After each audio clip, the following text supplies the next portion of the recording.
на четките е от розово дърво, а самата четка е от конска опашка.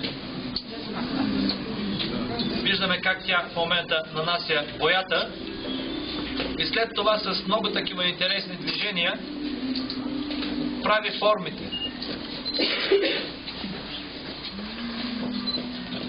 Значи това изкуство е било правено и с тия рисунки са били облицовани книгите отвън, за обложка на книги. В историята. Вижте по какъв начин.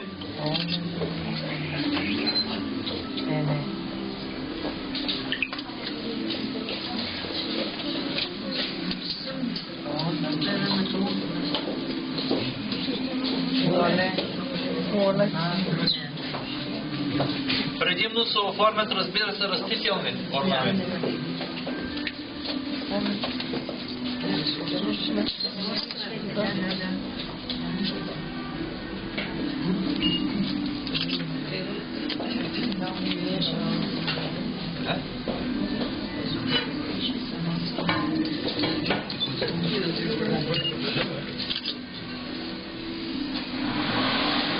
Много е след.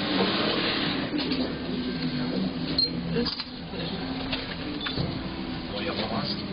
Кимо? Казано. Öyle boya istiyormuş.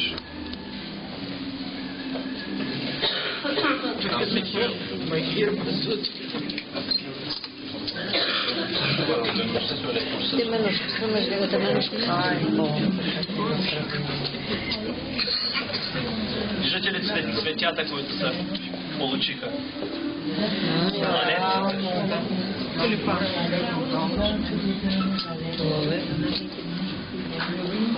Направо магиосичка, не? Да.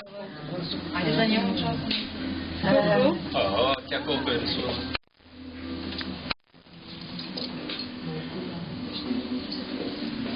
Предният път не съм ги водил тук. Къде е отчет?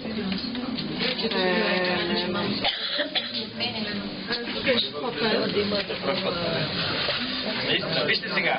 Хартия, която ще побие боята от водната повърхност и картината ще мине на самата хартия. Не? А какви са бои? Това са минерални, натурални бои. Специални. Фокус.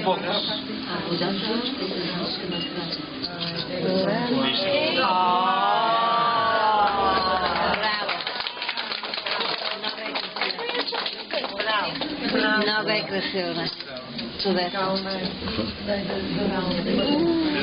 Браво.